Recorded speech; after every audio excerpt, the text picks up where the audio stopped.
नमस्कार, आप देख रहे हैं यू न्यूज़ यूपी और मैं हूं राहुल सिंह। यूपी गुनाह में गुनाह की एक और सच्ची सनसनीखेज खबर लेकर मैं आपके सामने हाजिर हूं। आज की हमारी खबर में प्यार है, विश्वास है और धोखा है, और उस धोखे का खौफनाक अंजाम भी है।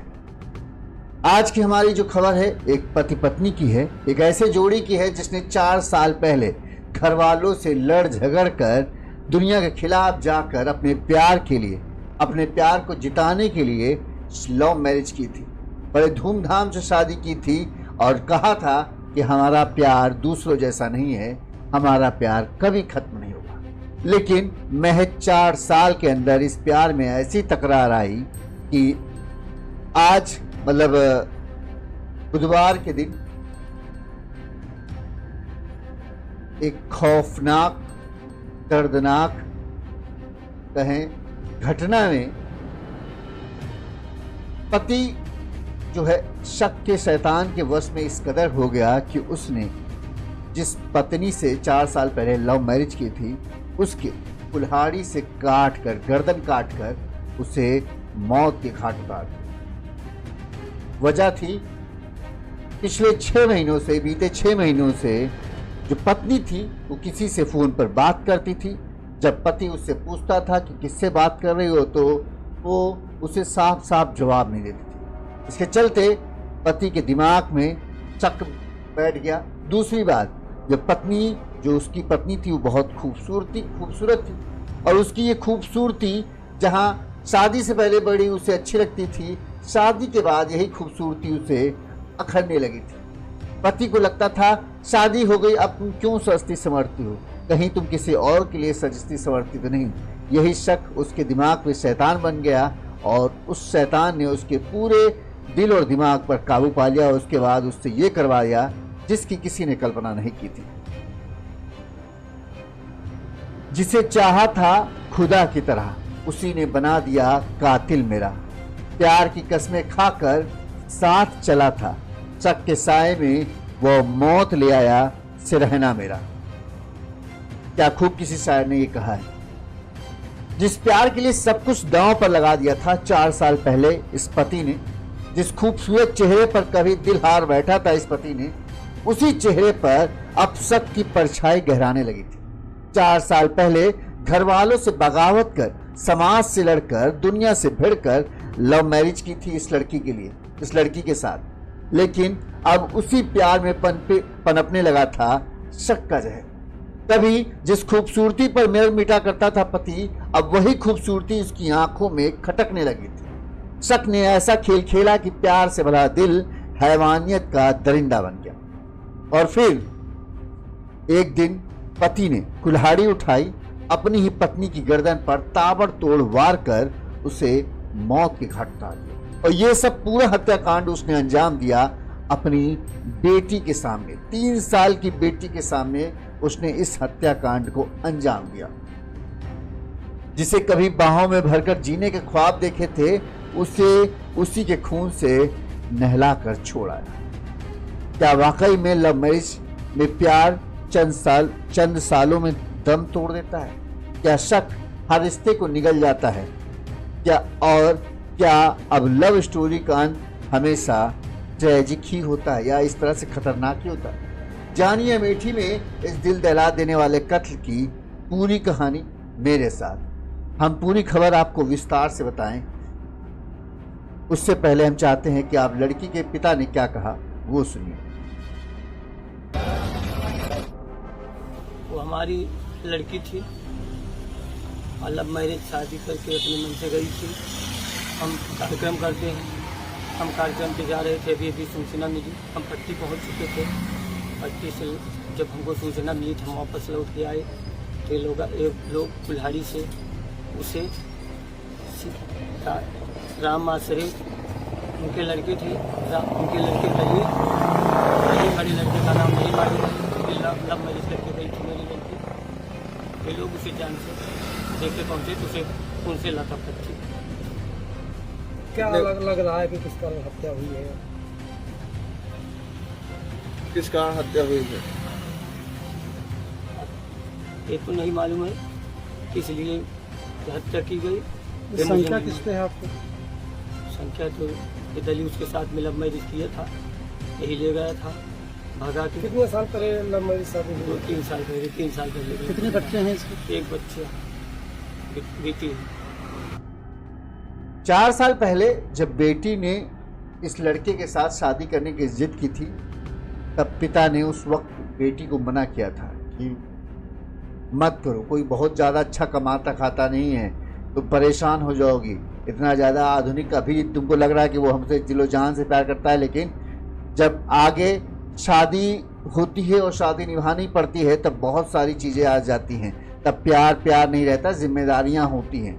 लेकिन तब पत्नी जो लड़की थी वो अपने पिता से भी झगड़ गई थी कि नहीं, वो हमको बहुत सच्चा प्यार करता है और वो हमें कभी दगा नहीं देगा। लेकिन 4 साल हुए, एक बेटी हुई और प्यार, खूबसूरती, जिस खूबसूरती की कसीदे पढ़ता था पति, उस खूबसूरती, अब वही खूबसूरती उसकी आंखों में चुभने लगी थी। उसे लगता था कि ये इतना सुस्ती सवरती क्यों है, कहीं इसका कोई अवैध संबंध तो नहीं, कहीं किसी से प्रेम संबंध नहीं। किसी से फ़ोन पर बात करती थी तो वो उसे शक की नज़र से देखता था और यही शक धीरे धीरे इस प्यार को खा गया। चलिए पूरी खबर आपको विस्तार से बताते हैं ताकि आपको समझ में आ जाए। आपको ये तो पता चल गया कि ये कहाँ का मामला है। ये मामला है यूपी के अमेठी जिले का। अमेठी जिले का है थाना रामगंज। रामगंज थाना क्षेत्र का एक गांव है मवैया। यहाँ पर प्रतिभा उम्र 24 साल उर्फ प्रिया, जो लड़की की तस्वीर आप देख रहे हैं इसका नाम है प्रतिभा, और वैसे घर में इसको प्रिया भी बोलते थे। इसका पति था जिसकी तस्वीर आप देख रहे हैं ऋषि वर्मा। 4 साल पहले दोनों ने लव मैरिज की थी। घर वालों से झगड़कर, दुनिया से लड़कर, सबसे लड़कर, हमने आपको बताया है, घर वाले राजी नहीं थे। इसके बाद भी दोनों ने अपने घर वालों के खिलाफ जाकर शादी की। 3 साल की एक इनकी खूबसूरत सी बच्ची भी है। इस दौरान बताते हैं कि बच्ची होने के बाद से ही जो ऋषि का व्यवहार है वो थोड़ा सा बदलने लगा था, और उस बदलने की वजह थी कि ऋषि को लगता था कि प्रिया का व्यवहार थोड़ा सा चेंज हो गया है। दरअसल पिछले 6 महीने से प्रिया किसी से फोन पर बात करती थी। ये ऋषि को लगता था कि वो जिससे बात करती है वो कोई और नहीं, उसका कोई प्रेमी है, जिससे अब प्रिया प्रेम प्रसंग में पड़ गई है और अब उसका ध्यान घर पर, परिवार पर कम, अपने आशिक से ज़्यादा है। जब देखो तब वो फोन पर लगी रहती थी। इसके बारे में जब भी ऋषि प्रिया से कुछ पूछता तो प्रिया कभी किसी रिश्तेदार का नाम बता देती, कभी किसी रिश्तेदार का नाम बताते। लेकिन ऋषि को दिल में ये शक की बात जो है इस तरह से घर करती चली गई, क्योंकि जब कोई होता है ना कुछ ज़्यादा ही फ़ोन पर लगे रहता है तो उसे लगता है कि इतना कौन सा रिश्तेदार से कोई इतना ज़्यादा बात करता है। और पिछले 6 महीने से ये सिलसिला ज़्यादा बढ़ गया था। इस वजह से उसे ये लगने लगा था कि कहीं ना कहीं हो प्रिया का किसी लड़के के साथ प्रेम प्रसंग चल रहा है और उसी से बात करते हैं, और जब मैं उससे पूछता हूँ तो वो मुझसे झूठ बोलती है। लिहाजा उसके दिल में, ऋषि वर्मा के दिल में इस बात का शक बैठ गया था कि प्रिया उसे धोखा दे रही है, और इस बात को लेकर कई बार उनके बीच में झगड़ा हो गए चुके थे। और ये बात जो है प्रिया के घर वालों तक भी पहुंच चुकी थी, और यहाँ पे जो ऋषि के घर वाले हैं उन्हें भी ये बात पता चल चुकी। लेकिन जब भी झगड़ा होता था तो घर वाले दोनों के बीच में आकर किसी तरह के समझौता करा देते थे।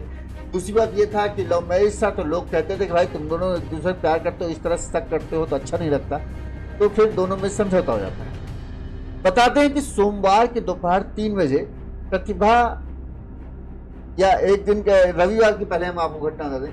बताते हैं रविवार को दोपहर में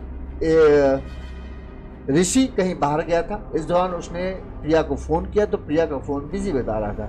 बार बार फ़ोन करने पर, ये घटना कई बार उसके साथ हुई थी। जब भी वो फ़ोन करता प्रिया के पास कहीं बाहर से तो उसका फ़ोन अक्सर बिजी बजाता। इसी वजह से उसका दिमाग और ज़्यादा भनभनाया रहता था कि इतना तुम किससे बात करती हो, कौन सा तुम्हारा इतना खास रिश्तेदार हो गया कि तुम्हारी घंटों घंटों लंबी बातें चलता रहती थी। लेकिन प्रिया इस बात के लिए झगड़ पड़ती थी।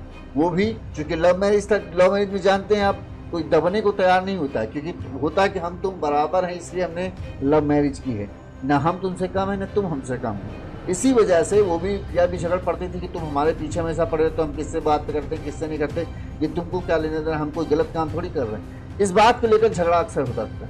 बताते हैं सोमवार के दोपहर 3 बजे प्रतिभा घर के बरामदे में मोबाइल पर फिर किसी से बात कर रही थी। इस दौरान जो ऋषि है वो घर से बाहर से आया और जब आया तो उसने देखा कि बरामदे में बेफिक्र होकर जो है प्रतिभा है, जो प्रिया है, वो फोन पर किसी से बात कर रही। अब जैसे ही ऋषि आया तो उसने उससे पूछा कि तुम किससे बात कर रही हो? फिर वही जवाब ऋषि। अब ऋषि ये देख रहा था कि उसके आने के 10-15 मिनट बात हो चुके, आए हुए 10-15 मिनट हो चुके थे, तब तक उसकी बात चल रही थी। तो वो उसने कह दिया कि इतनी लंबी बात तुम कर रही हो, क्या कौन सा रिश्तेदार, लाओ हमको बात कराओ। तो प्रतिभा ने फोन काट दिया। इसके बाद दोनों की बात बताते हैं कि दोनों के बीच में झगड़ा हुआ। जब दोनों के बीच में झगड़ा हुआ तो फिर बात बढ़ती चली गई। थोड़ा सा ऋषि ने कुछ कहा, जवाब में प्रिया ने भी कुछ कह दिया। चूंकि हम बताए ना, लव मैरिज में यही होता है कि कोई किसी से छोटा नहीं होता है, वो दोनों अपने आप को बराबर मानते हैं। बस इसी कहासुनी में कुछ प्रिया ने ऐसा कह दिया जिससे ऋषि का पारा एकदम चढ़ गया। गुस्सा ऋषि दूसरे कमरे में गया और एक कुल्हाड़ी उठा लाया। इससे पहले प्रिया कुछ कहती, कुछ बोलती, कुछ समझाने की कोशिश करती, ऋषि ने सीधा एक ही वार किया और उसकी गर्दन पर किया।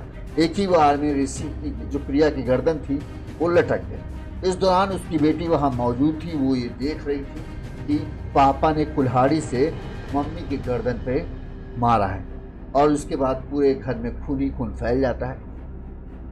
बताते हैं कि ऋषि जो प्रिया की गर्दन है वो लगभग अलग सी हो जाती है। ज़्यादा खून बह जाने से उसकी मौत हो गई।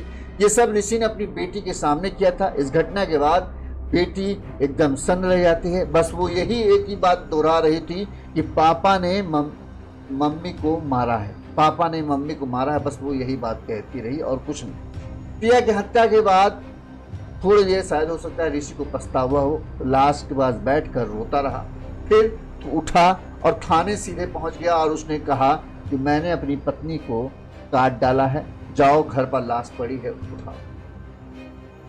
पुलिस के सामने इस तरह के कबूलनामे से पुलिस वाले भी सन्न रह गए। तुरंत उन्होंने पहले ऋषि को पकड़ा और इसके बाद तुरंत ही थाने पहुंचे, मतलब इसके घर पहुंचे।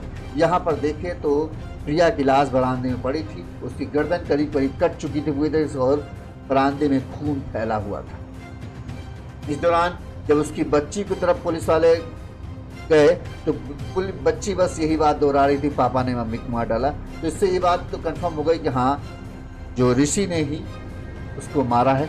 इसके बाद पुलिस ने ऋषि को गिरफ्तार कर लिया। ऋषि के साथ ही उसके भाई को भी शशि कुमार जो है उसके भाई को भी गिरफ्तार किया है पुलिस ने। अब उसके भाई को क्यों गिरफ्तार किया, तो पूछताछ में ऋषि से जब पूछा गया कि आखिर तुमने इस हत्याकांड को अंजाम क्यों दिया, तो ऋषि ने बताया कि वो अपनी पत्नी से बेइंतहा प्यार करता था। 4 साल पहले घर वालों से लड़ झगड़ कर उससे शादी की थी और हमेशा मैं उसको खुश रखने की कोशिश करता था, लेकिन पिछले 6 महीने से वो फ़ोन पर किसी से और से बात करने लगी थी। मैं जब भी पूछता तो वो टाल मटोली करती और ये बात मुझे नागवार थी कि वो किसी और से बात करे। वो सिर्फ मेरी थी और उसे सिर्फ मेरे बारे में ही सोचना था, किसी और से बात करने का हक उसे नहीं था। इसी बात को लेकर हमारे बीच अक्सर झगड़ा होता रहता था और सोमवार को ये झगड़ा हद से ज़्यादा बढ़ गया, जिसके बाद गुस्से में आकर मैंने उसकी गर्दन पर कुल्हाड़ी से वार कर दिया और उसे मौत के घाट उतार दिया। घटना के समय उसका भाई, ऋषि का भाई शशि कुमार भी वहां मौजूद था, लिहाजा पुलिस ने उसे भी हिरासत में लिया। लेकिन ऋषि ने कहा है कि उसने इस हत्याकांड को अंजाम अकेले दिया है, उसके भाई का कोई लेना देना नहीं। पुलिस ने ऋषि के घर से कुल्हाड़ी को बरामद कर लिया है और अब आगे की जांच जारी है। पुलिस ने इस मामले में क्या कहा वो भी हम आपको सुना देते हैं। एक ये दिल दहला देने वाला हत्याकांड था जिसने सबके होश उड़ा कर रख दिए। दिनांक 2/6/25 को थाना रामगंज पुलिस को यह सूचना प्राप्त हुई है कि ग्राम शिवपुर मवैया में एक व्यक्ति ने अपनी पत्नी की कुल्हाड़ी मारकर हत्या कर दी। इस सूचना पर तत्काल थाना रामगंज पुलिस मौके पर पहुंची और श्रीमती प्रतिभा उर्फ प्रिया उम्र करीब 30 वर्ष के शव को कब्जे में लेकर पोस्टमार्टम हेतु मोर्चरी भेजा गया। उसके पति ऋषि वर्मा को हिरासत में लेकर आवश्यक वैधानिक कार्रवाई की जा रही है। मौके पर शांति व्यवस्था कायम। इस दिल दहला देने वाले हत्याकांड के बाद हर किसी को कहे पूरे इलाके में हड़कंप मच गया। आप देख सकते हैं गांव घर के बाहर गांव के लोगों की भीड़ लगी है। हर कोई, चूंकि प्रिया खूबसूरत थी उतनी ही मिलनसार थी, उसकी खूबसूरती के चर्चे तो पूरे गांव में थे ही। सब जानते थे कि वाह, ऋषि ने बहुत सुंदर बहू पाई है। अब ऋषि के दिमाग में यही बातें जो होता है ना, कभी कभी ज़्यादा सुंदरता भी आपके लिए मुसीबत बन जाता है। शायद प्रिया के लिए उसकी ज़्यादा सुंदरता जो है वो उसके लिए मुसीबत बन गई। पति को जब वो प्रेमी था तब उसकी सुंदरता तो बहुत अच्छी लगती थी, तब क्योंकि वो आकर्षित था, उसे लगता था प्रिया सिर्फ उससे बात करेगी, उससे ही उसकी बन के रहेगी। तब उसकी खूबसूरती उसे बहुत अच्छी लगती थी, उसे लगता था चांद सी इतनी खूबसूरत उसकी प्रेमिका है। लेकिन जब वो पत्नी बनी उसके बाद भी जब वो सस्ती सवरती थी तो ये बात जो है ऋषि को खटकती थी। उसको लगता था कि उसकी पत्नी है, अब तो उसकी शादी हो चुकी है, अब मैं ही उसको देखने वाला हूँ, कोई और तो देखने वाला है नहीं। फिर भी वो क्यों अपना इतना ध्यान रखती है, क्यों वो इतना कोशिश करती है कि वो पतली दुबली स्लिम ट्रिम दिखे और अच्छी दिखे, इतना कोशिश करती है। इसका मतलब कहीं ना कहीं उसका कोई चक्कर चल रहा है। और दूसरा बात, फोन तो वजह ही है। आजकल फोन ने ही आधे से ज़्यादा घर जो उजाड़ के रखे हैं उसकी वजह फ़ोन पर ही। प्रिया अक्सर फ़ोन पर लगी रहती थी, तो इस बात से उसे जो ऋषि है उसे और शक लगता था। ऋषि खेती किसानी करने वाला आदमी, ठेठ आदमी, तो उसे फ़ोन तो इस्तेमाल करता था फ़ोन, लेकिन ज़्यादा नहीं। लेकिन प्रिया जो की थी थोड़ा मॉडर्न टाइप की थी, तो उससे ज़्यादा फ़ोन पे बात करती, इस्तेमाल करती थी। अब वो फ़ोन पे किसी से बात करती थी कि नहीं करती थी ये पता नहीं, लेकिन ऋषि का कहना है कि फ़ोन पर अक्सर वो किसी न किसी से बात किया करती थी। इस बात से उसे शक हुआ कि उसका कहीं ना कहीं प्रेम प्रसंग चल रहा है। इसी वजह से जो है मैंने, पहले हमारा कई बार झगड़ा हुआ, लेकिन जब वो नहीं मान रही थी तो मेरे पास कोई चारा नहीं बचा कि उसे मैं मौत के घाट उतार दूं। इस घटना की जानकारी जैसे ही लड़की के माता पिता को मिली, वो कहीं जाने वाले थे, लेकिन तुरंत ही अपना सारा कार्यक्रम छोड़कर वो यहाँ पहुँचे और उन्होंने तो यही कहा कि हम क्या कर सकते हैं, हमने तो शादी से पहले ही मना किया था कि इस लड़के से शादी नहीं करो, लड़का ठीक नहीं है। अब आज देखो क्या हो गया। 4 साल में महज 4 साल लगे इनके जिंदगी को नरक बन गई। सबसे बड़ी दिक्कत उस बेचारी 3 साल की बच्ची का क्या कसूर, जिसने कुछ नहीं किया, लेकिन सजा सबसे ज़्यादा उसे भुगतनी पड़ेगी। अब उसकी माँ छिन गई, पिता जिंदगी भर जेल की सलाखें काटेगा। अब उसका ध्यान कौन रखने वाला है? जो दादा दादी हैं वो भी कहेंगे भैया हम क्या करें, इन्होंने अपनी मर्जी से शादी की थी, हम इनकी जिम्मेदारी क्यों उठाएं। नाना नानी भी कहेंगे हम क्या करें, इन्होंने अपनी मर्जी से शादी किया थी, क्या करें। इसीलिए कहते हैं कि शादी कोई बच्चों का खेल नहीं है कि जो तुमने सोचा हम कर लेते हैं बहुत अच्छा है। शादी जब परिवार की मर्जी और परिवार के लोग जब शादी में शामिल होते हैं ना, तो आपके बीच जब भी कभी, और ऐसा कोई पति पत्नी नहीं है जिनके बीच किसी न किसी बात को लेकर वाद विवाद ना हो, लेकिन जब परिवार वाले शामिल होते हैं तो अक्सर वाद विवाद को परिवार वाले किसी न किसी तरह से मामला शांत करा लेते हैं। कभी तुमको झुका देंगे, कभी दूसरे को झुका देंगे, लेकिन वो इस तरह से नहीं करेंगे कि कोई सहारा न बचे। और बाई चांस कभी बात है, कभी इस तरह के मामले हो भी जाते हैं, तो वहाँ क्योंकि परिवार वाले इस शादी के लिए कहते हैं कि हाँ हम जिम्मेदार हैं, तो वो बाई चांस जब इस तरह की बच्ची कोई बच जाती है तो उसकी जिम्मेदारी उठाने में पीछे नहीं हटते। अब जब आप अपने तरफ से फैसला लेते हैं तो परिवार वाले कहते हैं भैया आपने अपनी तरफ से फैसला लिया, अब हम क्या करें इसमें, तुम्हें समझाए कौन जाके, जब समझाया था तो तुमने माने नहीं, शादी कर ली, अब भुगतो। अब वही है कि जिस प्यार के लिए 2 दिलों ने दुनिया से लड़ाई की थी, वही प्यार कुछ सालों में दम तोड़ देगा, किसी ने सोचा नहीं था। शक ने रिश्तों की जड़ें खोखली कर दी और शक ने एक मासूम सी जान ले ली। बेटी के सामने उसकी माँ की चीखें हमेशा के लिए गूंजती रहेंगी। अब बेटी के लिए भी एक ट्रॉमा है, ये डर उसके दिमाग में हमेशा इस तरह से बैठा रहेगा कि ऐसा भी होता है क्या यही होता है प्यार का अंजाम? क्या लव मैरिज का मतलब बस शुरुआत तक ही लव होता है और जैसे जैसे साल गुजरते जाते हैं लव कहीं गायब हो जाता है? जो लोग प्यार में सब कुछ छोड़ आते हैं उन्हें समझना होगा कि प्यार को सिर्फ पाने तक सीमित मत रखो, रिश्तों को निभाने के लिए भी रोज थोड़ा प्यार देना पड़ता है। वक्त के साथ प्यार में ठंडापन आना स्वाभाविक है, लेकिन उसे मारना नहीं संवारना है। बात करें, समझे सुने, क्योंकि जब बात बंद हो जाती है तब शक बोलने लगता है, और जब शक हावी हो जाता है तो प्यार की जगह नफरत और हैवानियत ले लेती है। अगर आपने भी लव मैरिज की है तो प्यार को सिर्फ याद मत करो, उसे हर रोज जियो, वरना एक दिन वो रिश्ता किसी अखबार की हेडलाइन जरूर बन जाएगा और फिर सिर्फ आंसू रह जाएंगे, यादें नहीं। सोचिए, समझिए और प्यार की कदर कीजिए। साथ ही अपने घर वालों की भी कदर कीजिए। अगर वो कुछ सलाह देते हैं तो उस सलाह को सिर्फ ये मत समझिएगा अरे ये बूढ़े हैं, पुराने ज़माने के हैं, इनको क्या पता। वो अपने तजुर्बे से बताते हैं, क्योंकि वो 20 साल 25 साल शादी निभा के आते हैं, तो उन्हें पता होता है कि प्यार 2 दिन का होता है और जो शादी के निभाने के लिए जो चीज़ चाहिए, विश्वास, जज्बात, कभी थोड़ा सा हम झुक जाएं, कभी थोड़ा सा तुम झुक जाओ, किसी बात पे अकड़ पे नहीं लेना चाहिए, तभी शादी टिकती है। सिर्फ प्यार के भरोसे शादी नहीं टिकती। प्यार शादी को निभाने के लिए बहुत कुछ सहना पड़ता है, सुनना पड़ता है, कहना भी पड़ता है। दोनों तरफ से इस तरह की चीज़ें होती हैं तब शादी चल पाती है। और आजकल के जो लड़के लव मैरिज करते हैं वो सोचते हैं सिर्फ प्यार के भरोसे ज़िंदगी कट जाएगी, और जब शादी 1-2 साल गुजरते हैं, जब प्यार बहुत सा नॉर्मल हो जाता है, तब उन्हें समझ में आता है सिर्फ प्यार नहीं है शादी, बहुत और चीज़ें मिलकर शादी बनती है। तब उन्हें इस शादी में रहना बड़ा घुटन भरा लगने लगता है और तब इसी तरह की घटनाएं तब सामने आने लगती हैं, क्योंकि तब वहाँ कोई समझाने वाला नहीं होता है कि क्या हो सकता है, क्या नहीं हो सकता है। वहाँ तो बस तुम मेरी हो तो मेरी हो, वरना किसी की नहीं हो। इसी तरह से गुनाह की तमाम खबरें हम आप तक पहुंचाते रहेंगे। इस खबर के बारे में आपकी क्या राय है? क्या पति ने जो किया वो सही किया?